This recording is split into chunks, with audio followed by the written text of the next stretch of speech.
যুদ্ধের দামামা বেজে উঠছে। যুদ্ধ হবে। যুদ্ধ যদি হয় তাহলে কি হবে? কতদিন ধরে যুদ্ধ হবে?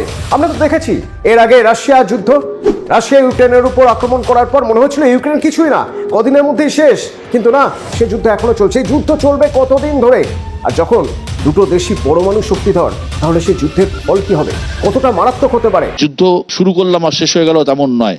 আমার মনে পড়ছিল শ্যাম মানেকশাসী বিখ্যাত উক্তি ইন্দিরা গান্ধীকে, যে এই সময় যুদ্ধে গেলে আমরা হেরে যাব। আসসালামু আলাইকুম প্রদর্শক শ্রোতা, পাকিস্তানে হামলা করবে ভারত 24 ঘন্টার মধ্যে। অবশেষে হামলা করলো। 4টি রাফাইল যুদ্ধ বিমান পাঠিয়ে দিল পাকিস্তানে। পাকিস্তানের বিমানের ধাওয়ায় সেই রাফাইল যুদ্ধ বিমান পালিয়ে আসলো ভারতে।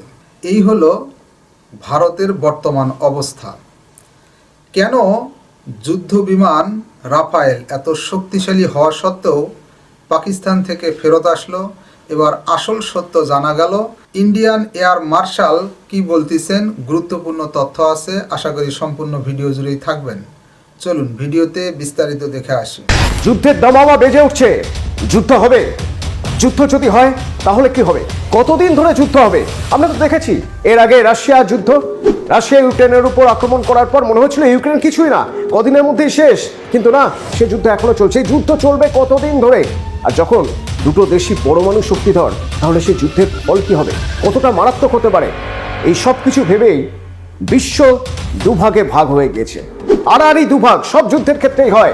যখন ইসরায়েল হামাসের উপর অ্যাটাক করে গাজা স্ট্রিপে, তখনও দুভাগে ভাগ হয়। আবার রাশিয়া যখন ইউক্রেনে অ্যাটাক করে, তখনও দুভাগে ভাগ হয়। আর ভারত পাকিস্তান স্বাভাবিকভাবেই বিশ্ব অর্থনীতির বাজারে একটা অত্যন্ত গুরুত্বপূর্ণ জায়গা, সেক্ষেত্রে দুভাগে ভাগ হবে না?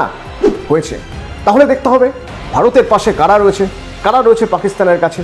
সহজভাবে দেখতে গেলে বেশ কয়েকটা দেশের নাম মাথায় আসে, কিন্তু আতশ কাছের নিচে ফেলে যদি আমরা দেখি, তাহলে বেশ কয়েকটা নাম বাদও দিতে হতে পারে, নতুন কিছু নাম যোগ হতে পারে। পাকিস্তান পাকিস্তান দিয়ে যদি শুরু করতে হয়, যুদ্ধ অনেক দিনের যুদ্ধ হতে পারে। একদিন দুদিনের যুদ্ধ তো থামে না। টাকা কোথা থেকে আসবে? এত টাকা কোথায় পাকিস্তানের কাছে? টাকাকে দেবে, লাগে টাকা দেবে গৌরী শেখ। পাকিস্তানের ক্ষেত্রে লাগে টাকা দেবে চীন, কারণ চীনের প্রত্যক্ষ সুবিধা রয়েছে পাকিস্তানকে মদদ দেওয়ার পিছনে, কারণ পাকিস্তানের পরেই তো ভারত।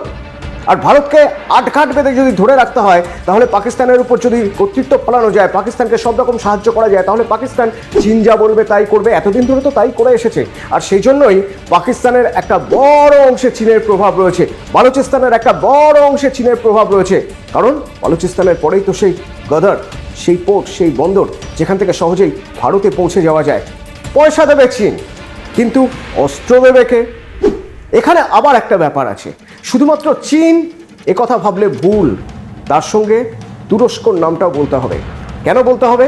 কারণ কিছু রিপোর্ট বলছে যে তুরস্ক এশিয়া নিউ ইনিশিয়েটিভ বলে একটা প্ল্যাটফর্ম তৈরি করেছিল, যে প্ল্যাটফর্মের কাজই হচ্ছে এশিয়ার ইসলামিক কান্ট্রি যেগুলো, সেই ইসলামিক কান্ট্রিগুলোর সঙ্গে একটা ব্রিজ তৈরি করা, সেখানে যারা কট্টরপন্থী রয়েছে তাদের সঙ্গে একটা ব্রিজ তৈরি করা। এবং এটা কিন্তু একদিনের কাজ নয়, বেশ কয়েকদিন ধরে। তুরস্ক তাহলে পাকিস্তানের সঙ্গে থাকবে, পাকিস্তানকে মদদ দেবে, পাকিস্তানকে আরও শক্তিশালী করে তুলবে, অর্থাৎ অস্ত্র দেবে তুরস্ক। অভিযোগ উঠছে তুরস্ক ইতিমধ্যেই অস্ত্র দিয়ে এসেছে। একটা বিমান নেমেছিল পাকিস্তানে 27 তারিখে, তুরস্কের বিমান, এবং সেই বিমানে করে নাকি অস্ত্র এবং যুদ্ধের প্রয়োজনীয় অনেক কিছু জিনিস পাকিস্তানে দিয়ে আসা হয়েছে। সেরকম রিপোর্ট বেরোনোর পর অবশ্য তুরস্ক সব কিছু অস্বীকার করছে। তুরস্কের দেবী না না, একেবারেই নয়। একটা বিমান নেমেছিল বটে, আসলে ওটা তো অস্বীকার করতে পারবে না, স্যাটেলাইট ইমেজে ধরা পড়ে গিয়েছে। তাই বলছে বিমান নেমেছিল বটে, কিন্তু তা জ্বালানি ভরার জন্য। তুরস্কের প্রেসিডেন্ট রিচেপ তাইপ এরদোয়ান জানিয়ে দিয়েছেন জ্বালানি ভরার উদ্দেশ্যে পাকিস্তান বিমানবন্দরে বিমান নেমেছিল তাদের। কিন্তু সবাই সেভাবে ভাবছেন না। সবাই ভাবছেন যে প্রত্যক্ষভাবে চীনের সঙ্গে তুরস্ক পাকিস্তানের পাশে রয়েছে। ইতিহাস তাই বলছে, পাকিস্তানের সঙ্গে তুরস্কের সম্পর্ক অনেক দিনের। আরও একটা দেশের নাম শুনলে আপনি চমকে যাবেন, আজারবাইজান পাকিস্তানের সঙ্গে রয়েছে। কেন রয়েছে? তার কারণ আছে। পুরোটাই তো গিভ অ্যান্ড টেক পলিসি। আমার সাহায্য করলে তবেই আমি কারো সাহায্য করবো, আর আমি কারো কাছে সাহায্য পেলে তবেই কাউকে সাহায্য করতে যাব। আজারবাইজান, আর্মেনিয়ার সঙ্গে যখন যুদ্ধ হয় আজারবাইজানের, তখন তুরস্ক আর পাকিস্তান আজারবাইজানকে অস্ত্র সাপ্লাই করেছিল। তো এখন তো প্রতিদান দেওয়ার সময় এসেছে। আজারবাইজান ভারতের বিরুদ্ধে যুদ্ধে পাকিস্তানকে সমর্থন করতেই পারে, অস্ত্র দিতেই পারে, প্রয়োজনে অর্থ সাহায্য করতে পারে। এবং পাকিস্তান আর আজারবাইজানের মধ্যে একাধিকবার সামরিক চুক্তি হয়েছে এর আগে, সেগুলোর প্রত্যেকটার ক্ষেত্রে আজারবাইজান লাভবান হয়েছে। এখন যদি প্রতিদান চায় পাকিস্তান, তাহলে তা দিতে আজারবাইজান বাধ্য, অন্তত সামরিক চুক্তি তো তাই বলছে। এই পারস্পরিক অস্ত্র চুক্তি ছাড়াও পাকিস্তানের সঙ্গে হাত মিলিয়ে বেশ কয়েক জায়গায় সামরিক মহড়া হয়েছে। একাধিক মারণাস্ত্র নাকি ইতিমধ্যেই চীন, তুরস্ক, আজারবাইজান পাঠিয়ে রেখেছে পাকিস্তানে, যদিও এই খবরের সত্যতা কোনোভাবেই পাকিস্তান মেনে নিচ্ছে না।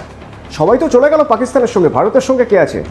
সেই 71-এর যুদ্ধ, 71-এর সময় থেকে ভারতের মিত্র দেশ রাশিয়া, এবারেও রাশিয়ার উপর বাজি ধরতে হবে ভারতকে, কারণ তারপর থেকে এখনো পর্যন্ত রাশিয়ার সঙ্গে ভারতের সম্পর্ক কখনো খারাপ হয়নি। এমনকি যখন রাশিয়া ইউক্রেনের বিরুদ্ধে যুদ্ধ ঘোষণা করে, তখনও কিন্তু নরমে গরমে পাশে আছি কিন্তু নেই, কিছুটা পিছিয়ে থেকেও যুদ্ধের পক্ষে নই বলেও বন্ধু রাশিয়ার সঙ্গেই ভারত ছিল। তার প্রতিদান রাশিয়া দেবে না? অবশ্যই। এবারও রাশিয়া ভারতের সঙ্গে থাকবে এবং এতদিন ধরে যেভাবে অস্ত্র আর কূটনৈতিক সহায়তা দিয়ে এসেছে এবারেও দেবে। কিন্তু এখানেও একটা সমস্যা থেকে যাচ্ছে। রাশিয়া এতদিন ধরে যুদ্ধ করছে, তার নিজেরই সামরিক অস্ত্র প্রয়োজন, তার নিজেরই টাকা পয়সা প্রয়োজন। দেশের মধ্যে পুতিন বারবার বিক্ষোভের মুখে পড়েছেন, কারণ অর্থনীতির উপর বিরাট বড় ধাক্কা। এতদিন ধরে রাশিয়া যুদ্ধ চালাচ্ছে, সেখানে রাশিয়া কতটা সক্ষম হবে ভারতকে সাহায্য করতে, প্রশ্ন থেকে যাচ্ছে। কিন্তু ভারত তো বন্ধুত্বে বিশ্বাস করে, মিত্রতায় বিশ্বাস করে। ভারতের অনেক বন্ধু দেশ রয়েছে। আমরা যদি ইউরোপের দেশগুলোর দিকে দেখি, সেখানে প্রধানমন্ত্রী নরেন্দ্র মোদীর বন্ধুরা রয়েছেন। তাদের কথা বলবো, প্রথমে বলবো আমি ফ্রান্সের কথা। ইমানুয়েল ম্যাক্রন, ফ্রান্সের প্রেসিডেন্ট, প্রধানমন্ত্রী নরেন্দ্র মোদীর বন্ধু। তো ফ্রান্স ইদানিংকালে ভারতের সঙ্গে সামরিক সম্পর্ক তাদের আরও দৃঢ় হয়েছে। কদিন আগে রাফাল এম বা রাফাল মেরিন ফ্রান্স থেকে নেওয়ার চুক্তি হয়েছে। এর আগেও রাফাল নিয়েছে ভারত। শুধু সামরিক চুক্তি নয়, বাণিজ্যিক অর্থনৈতিক চুক্তিও রয়েছে ফ্রান্সের সঙ্গে, যা ফ্রান্সকে ভাবাবে ভারতের কিছু যদি ক্ষতি হয়, ভারতের যদি অর্থনৈতিক দিক থেকে ক্ষতি হয়, ফ্রান্সের জন্য তা খুব একটা ভালো নয়। এখান থেকে ফ্রান্স ভারতের সঙ্গে থাকবে।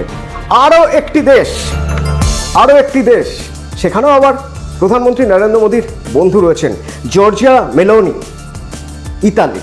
তো ইতালি ভারতের সঙ্গে থাকবে, ভারতের পাশে থাকবে, কারণ এখানে চীনের সিল্ক রুটের পাল্টা কটন রুট করার কথা বলেছে ভারত। এবং সেই কটন রুট করতে গেলে সবার আগে যাদের সম্মতি দরকার, সেই সম্মতি দিয়েছে ইতালি।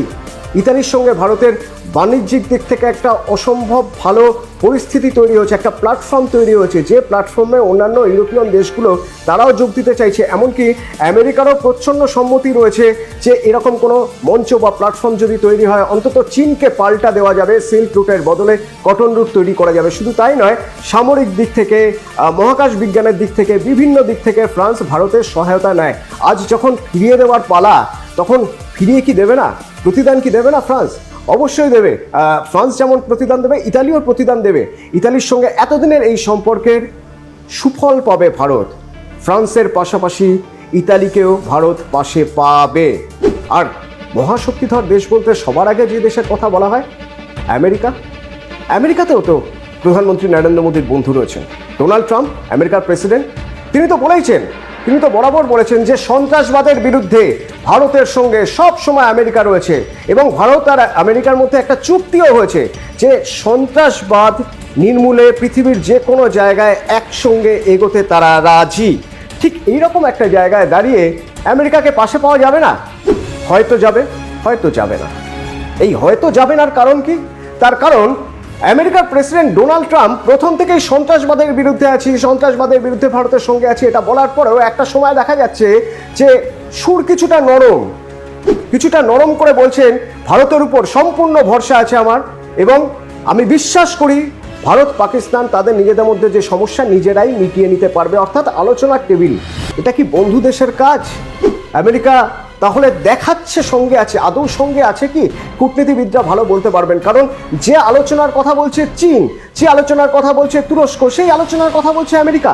চীন আর তুরস্ক না হয় কারণ রয়েছে, কারণ জানে পাকিস্তান এমন একটা জায়গায় রয়েছে, আলোচনার টেবিলে যদি না বসে তাহলে পাকিস্তানের থেকে ভারত সামরিক দিক থেকে এতটাই এগিয়ে, শুধুমাত্র যে পাকিস্তানের ক্ষতি হবে তা নয়, এই যুদ্ধে চীন এবং তুরস্কেরও প্রভূত ক্ষতি হওয়ার আশঙ্কা রয়ে যাচ্ছে। তো তারা আলোচনার কথা বলতে পারে, আমেরিকাও বলছে। তাহলে আমেরিকা কোন দিকে? প্রশ্ন তোলা থাকবে। যদি সত্যি যুদ্ধ হয় তখন বোঝা যাবে আমেরিকা আসলে কোন দিকে, কোনো একদিকে, দুদিকেই, নাকি কোনো দিকেই নয়। প্রিয় দর্শক শ্রোতা, এই বিষয়ে আপনার মতামত থাকলে লিখতে পারেন কমেন্ট বক্সে আপনার মতামত। আজকে এই পর্যন্তই। আল্লাহ হাফেজ।